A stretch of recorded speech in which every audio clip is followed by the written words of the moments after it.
Good morning students, welcome to AB classes. Previous lecture में हमने ionization enthalpy की बात की थी।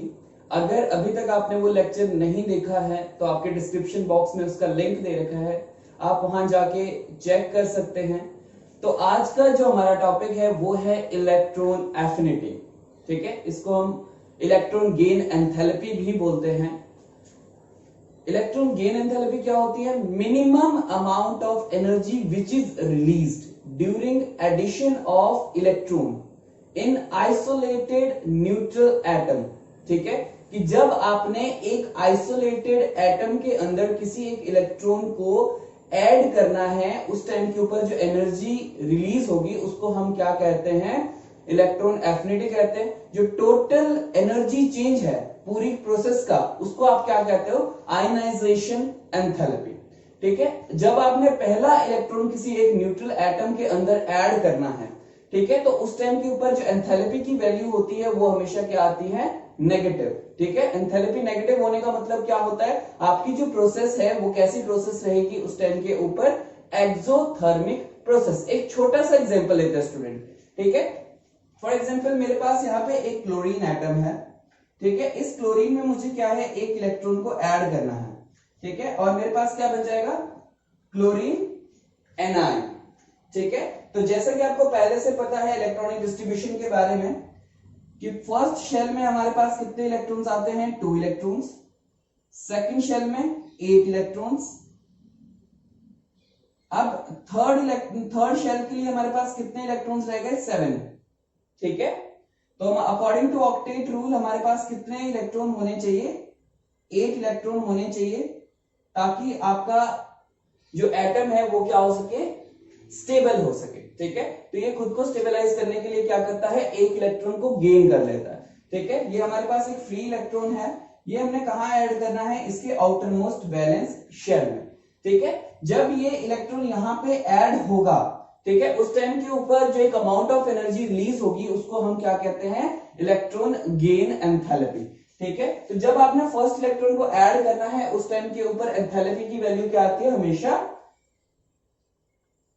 कैसी वैल्यू आने वाली है? नेगेटिव। ठीक है, नेगेटिव का मतलब होता है जो आपकी प्रोसेस होगी वो क्या होगी? Exothermic process. ठीक है, मतलब जब भी आप पहला इलेक्ट्रॉन ऐड करोगे किसी एक न्यूट्रल एटम के अंदर तो प्रोसेस कैसी होगी? एक्सोथर्मिक। ठीक है, अब अगर आपने नेक्स्ट सेकंड इलेक्ट्रॉन ऐड करना है, थर्ड इलेक्ट्रॉन ऐड करना है, फोर्थ इलेक्ट्रॉन ऐड करना है, तो उसके लिए आपको क्या करना पड़ेगा? कि पहले आपको क्या करना पड़ेगा? फोर्स को अप्लाई करना पड़ेगा, पहले आपको एनर्जी देनी पड़ेगी। ठीक है, एक एनर्जी के साथ एक इलेक्ट्रॉन को कहां लेके जाना पड़ेगा? उसके आउटर मोस्ट वैलेंस शेल के अंदर। ठीक है, ताकि उसका जिस एटम जिसमें आप उसको ऐड कर रहे हो उसका न्यूक्लियस उसको अपनी तरफ क्या कर सके? अट्रैक्ट कर सके। इसीलिए जब भी आपके पास पॉली आयनिक स्पीशीज जितनी भी होगी, मतलब सेकंड, थर्ड, फोर्थ, फिफ्थ, जिसमें आप क्या है? मोर देन 1 इलेक्ट्रॉन्स ऐड कर रहे हो, उसमें आपके पास क्या होने वाला है? आपकी एंथैल्पी क्या होती है? हमेशा पॉजिटिव होगी। मतलब कैसी होगी वो? एंडोथर्मिक रिएक्शंस होंगी। ठीक है जी, वो कैसी होगी? एंडोथर्मिक। मतलब कभी भी आपसे पूछा जाए सेकंड है, थर्ड है, फोर्थ है, कुछ भी है, तो आपके लिए पास इलेक्ट्रॉन गेन एंथैल्पी की वैल्यू हमेशा क्या आने वाली है? पॉजिटिव। ठीक है, और प्रोसेस कैसी होगी फिर? एंडोथर्मिक। ठीक है, प्रोसेस कैसी होगी? Endothermic process. ठीक है स्टूडेंट्स, नेक्स्ट जो हमारे पास है वो है electron affinity, factors affecting electron affinity. की वो कौन कौन से फैक्टर्स है जो किसको अफेक्ट करते हैं? इलेक्ट्रॉन एफिनिटी को। तो हमारे पास सबसे पहले क्या है? Along the period. ठीक है, अलोंग द पीरियड हमारे पास क्या होता है? Effective nuclear charge. Effective nuclear charge is directly proportional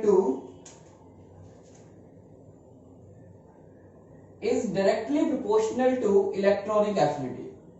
ठीक है, मतलब जैसे जैसे nuclear charge, effective nuclear charge increase करता चला जाएगा, वैसे वैसे क्या है? उस एटम की टेंडेंसी इंक्रीज करती चली जाएगी एक इलेक्ट्रॉन को खुद की तरफ अट्रैक्ट करने की। इसीलिए जैसे जैसे आपका इफेक्टिव न्यूक्लियर चार्ज इंक्रीज कर रहा है वैसे आपका क्या हो रहा है? इलेक्ट्रॉन एफिनिटी की वैल्यू इंक्रीज करती जा रही है। फॉर एग्जांपल, ठीक है, इसका एक एग्जांपल कर लेते हैं। ठीक है, नाइट्रोजन, ऑक्सीजन एंड फ्लोरीन। ठीक है, अब ये कैसे मेंबर्स हैं? सेम पीरियड्स के मेंबर है। ठीक है, और इफेक्टिव न्यूक्लियर चार्ज सबसे ज्यादा किसका होता है? फ्लोरीन का, फिर ऑक्सीजन का, फिर नाइट्रोजन का। ये हमारे पास क्या बन गया? इफेक्टिव न्यूक्लियर चार्ज का एक ऑर्डर बन गया है। तो अब अभी अभी हमने बताया कि electron affinity is directly proportional to effective nuclear charge. मतलब अगर इफेक्टिव न्यूक्लियर चार्ज इंक्रीज कर रहा है तो आपकी इलेक्ट्रॉन एफिनिटी भी इंक्रीज करेगी। तो ये इलेक्ट्रॉन एफिनिटी का ऑर्डर भी यही रहेगा। अब नेक्स्ट आपके पास क्या है? इन अ ग्रुप। ठीक है, अब ग्रुप्स में क्या होता है? ग्रुप्स में मैंने आपको ऑलरेडी बता रखा है कि जब भी कभी आपके पास क्वेश्चन में जो स्पीशीज आपको गिवन है उनके बीच में जो रिलेशन है वो कैसा आता है कि वो सेम ग्रुप के मेंबर है। तो आपको अपना क्वेश्चन किससे अटेम्प्ट करना होता है? साइज से। ठीक है, एटॉमिक साइज से। ठीक है, जैसे जैसे साइज इंक्रीज करता जाता है वैसे वैसे आपका इफेक्टिव न्यूक्लियर चार्ज क्या है? कांस्टेंट हो जाता है। ठीक है, और रिपल्सिव फोर्सेस क्या है? इंक्रीज कर जाती है। ठीक है, जिस वजह से आपका साइज इंक्रीज करता है। ठीक है, जब आप टॉप टू बॉटम जाते हो किसी एक ग्रुप में। अब जैसे साइज इंक्रीज कर रहा है तो एक न्यूक्लियस की जो टेंडेंसी है, ठीक है, किसी एक इलेक्ट्रॉन को खुद की तरफ अट्रैक्ट करने की, वो क्या हो जाएगी? डिक्रीज। अगर वो डिक्रीज करेगी इसका मतलब उसकी क्या हो रहा है? साइज इंक्रीज होते हुए उसकी इलेक्ट्रॉन एफिनिटी क्या कर रही है? डिक्रीज कर रही है। इनवर्स रिलेशन है साइज और इलेक्ट्रॉन एफिनिटी में। ठीक है, तो आपने लिख लेना है electron affinity is inversely proportional to size. For example, ठीक है, यहां पे मैं एग्जांपल ले रहा हूं। मेरे पास जो स्पीशीज है वो है क्लोरीन, ब्रोमीन एंड आयोडीन। ठीक है, तो ये 17th ग्रुप के मेंबर्स हैं। जैसे जैसे आप टॉप टू बॉटम आते चले जाओगे साइज क्या करता रहेगा? इंक्रीज। ठीक है, साइज कैसे इंक्रीज करेगा? ऐसे। ठीक है, आयोडीन का साइज सबसे बड़ा होगा तो इसकी इलेक्ट्रॉन एफिनिटी क्या हो जाएगी? सबसे कम। ठीक है, तो आपके पास इलेक्ट्रॉन एफिनिटी का ऑर्डर कुछ इस तरह से आ जाएगा। ठीक है, अब थर्ड जो फैक्टर हमारे पास है वो है आइसो इलेक्ट्रॉनिक स्पीशीज। तो आइसो इलेक्ट्रॉनिक स्पीशीज के लिए मैंने आपको बताया था, आइसो इलेक्ट्रॉनिक स्पीशीज का किसी भी एनर्जी का ऑर्डर जो होता है वो क्या होता है? Directly proportional to effective nuclear charge. तो यहां पे भी हमारे पास सेम कंसेप्ट स्टूडेंट्स हम अप्लाई कर रहे हैं कि electron affinity is directly proportional to effective nuclear charge. ठीक है, और इफेक्टिव न्यूक्लियर चार्ज अगर चार स्पीशीज की बात है तो हमारे पास क्या होता है? Charge on cation over charge on cation over charge on anion. ठीक है जी, अब इसका एक छोटा सा एग्जांपल हम लोग ले लेते हैं। हमारे पास एक छोटा सा एग्जांपल है, मैं 4 स्पीशीज का ले रहा हूं। नाइट्रोजन पॉजिटिव एन, और तीसरा क्या है आपके पास? Nitrogen anion. ठीक है, ये 3 हमारे पास क्या दे रखी है स्टूडेंट्स? स्पीशीज दे रखी है। अब इसमें हमने कैसे करना है? ठीक है, जिसका आपके पास इफेक्टिव न्यूक्लियर चार्ज जितना ज्यादा होगा, मतलब पॉजिटिव चार्ज जिस स्पीशीज के ऊपर जितना ज्यादा होगा उतना क्या होगा? उसका इफेक्टिव न्यूक्लियर चार्ज ज्यादा होगा। इफेक्टिव न्यूक्लियर चार्ज ज्यादा होगा तो आपके पास उसकी इलेक्ट्रॉन एफिनिटी की वैल्यू ज्यादा आएगी। मतलब क्या हुआ कि N पॉजिटिव जो स्पीशीज है या नाइट्रोजन कैटायन जो है वो क्या है? सबसे ज्यादा क्या होगी? उसकी इलेक्ट्रॉन एफिनिटी होगी as compared to parent atom of nitrogen, और दूसरा आपके पास क्या है? N negative.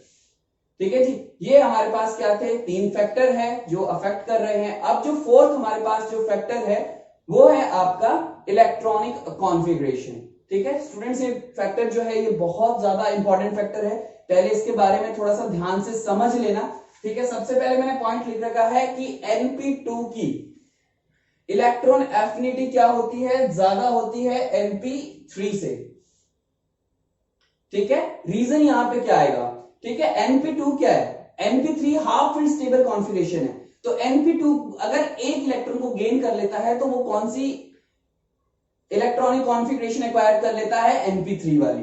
ठीक है, मतलब एक Np2 वाली स्पीशीज एक इलेक्ट्रॉन गेन करने के बाद कहां चली जाती है?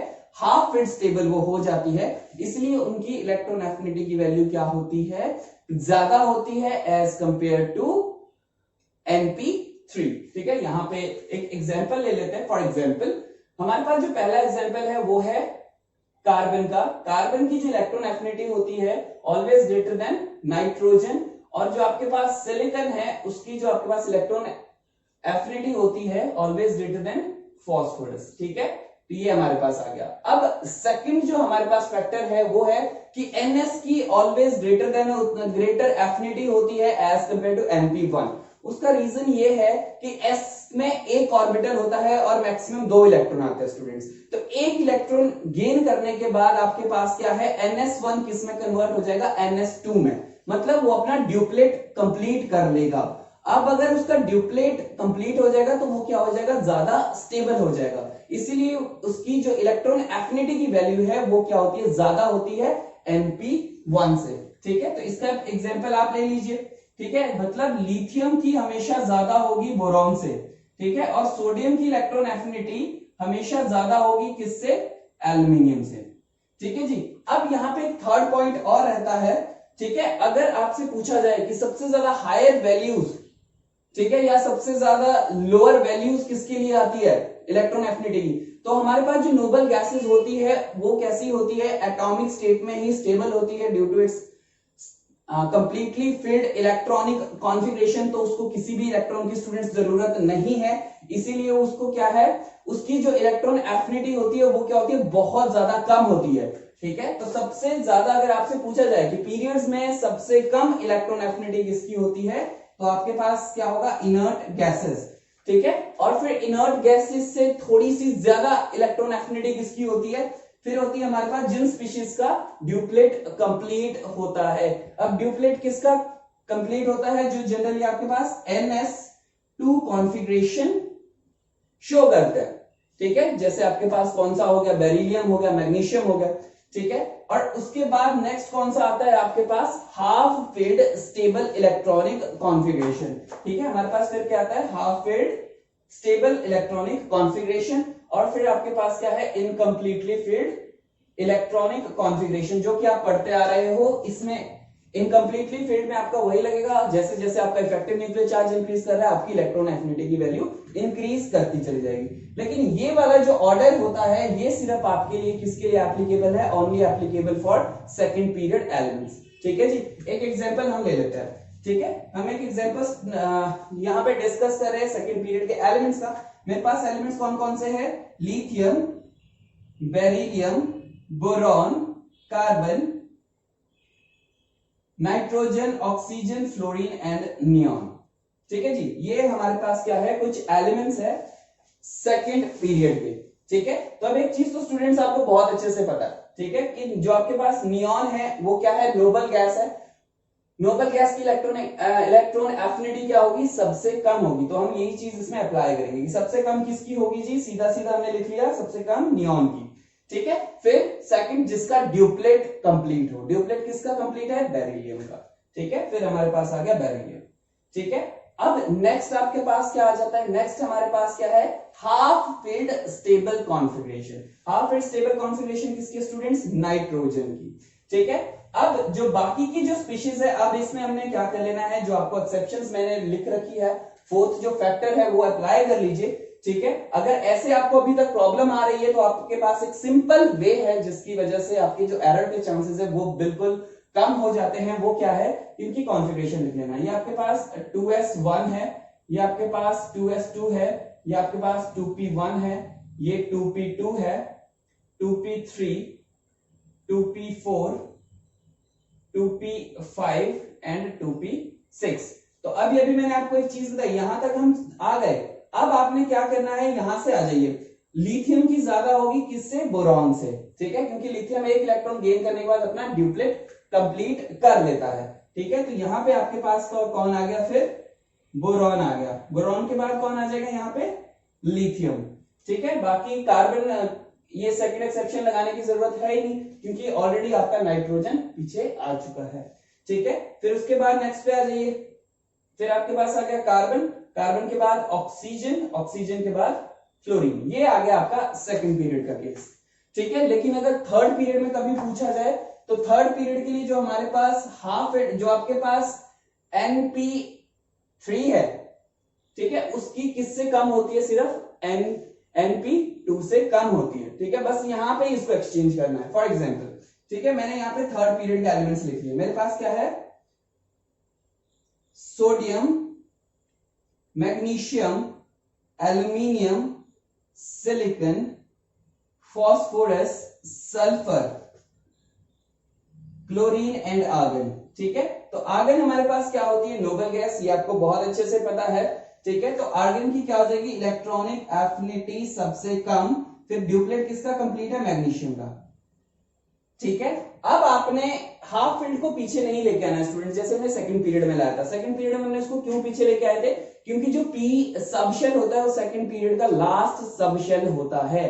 ठीक है, तो अगर वो हाफ फील्ड स्टेबल है तो उसकी जो इलेक्ट्रॉनिक कॉन्फ़िगरेशन होगी वो ज्यादा स्टेबल मानी जाती है। लेकिन इसमें आउटर मोस्ट शेल डी भी प्रेजेंट है, भले ही उसमें इलेक्ट्रॉन प्रेजेंट नहीं है, इसलिए सिर्फ वो थोड़ा सा चेंज आता है। ठीक है, अब मैग्नीशियम के बाद हमारे पास यहाँ पे क्या आ जाएगा, एल्यूमिनियम। ठीक है, एल्यूमिनियम के बाद नेक्स्ट हमारे पास कौन आ जाता है, सोडियम।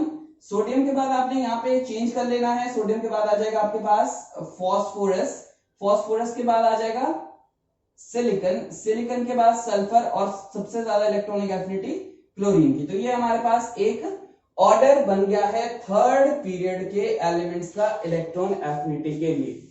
ठीक है, तो अगर कभी भी आपसे इस पे क्वेश्चन पूछा जाए तो प्लीज ये जो 4 फैक्टर्स है हमारे, ठीक है, इनको अच्छे से पढ़ लीजिए, इनको अप्लाई करना सीख लीजिए, ताकि आपका हर एक क्वेश्चन इलेक्ट्रॉन एफिनिटी का क्लियर हो जाए। आई होप स्टूडेंट आज का लेक्चर आपको अच्छे से समझ आया होगा। अगर अभी भी किसी भी टॉपिक के रिगार्डिंग आपको क्या है कोई भी डाउट है तो हमारे गूगल आपके डिस्क्रिप्शन बॉक्स के अंदर एक गूगल फॉर्म आपको दे रखा है, आप उसको फिल कीजिए। ठीक है, ताकि आपको हमारी लाइव डाउट सेशन की क्लासेस का शेड्यूल मिलता रहे। ठीक है, तो आज के लिए इतना ही। Thank you so much and have a nice day.